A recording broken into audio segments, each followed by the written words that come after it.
E aí galera que curte meu som e quem também não curte, tudo bom com vocês? Tá começando mais um programa Som de Café, programinha que eu estou apresentando com algumas músicas autorais e também de outros artistas.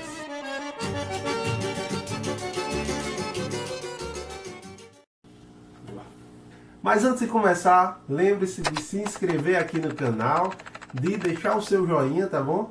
Deixar teu like e também ativar as notificações, apertando aqui no sininho. A música de hoje se chama Passarada, é uma música do meu padrinho, grande compositor, Roberto Araújo. Bora conferir? O mato tá ficando todo verde, pra mim tô vendo que cresceu devagarinho. Como chama toda passarada, a hibernada jeito nenhum sem parar. O povo não perde a esperança, mesmo se a tranca do ferro emperrar. E o aço preto criou um nó na garganta, cantando só pra porta se arrebentar. Cantando só pra porta se arrebentar.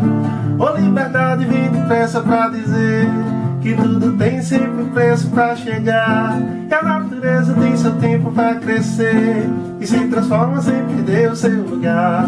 A sabia vem cantar junto do aço preto e dá um jeito de multiplicar seu canto. Chama o resto de toda passarada, que o grito forte arranca a porta do lugar. Que o grito forte arranca a porta do lugar. Que o grito forte arranca a porta do lugar. Que o grito forte arranca a porta do lugar. Que o grito forte arranca a porta do lugar. Então é isso, galera. Não se esqueçam de se inscrever aqui no canal, deixar o teu joinha, o teu like e também ativar as notificações apertando aqui no sininho. Um cheiro bem grande em vocês e até mais!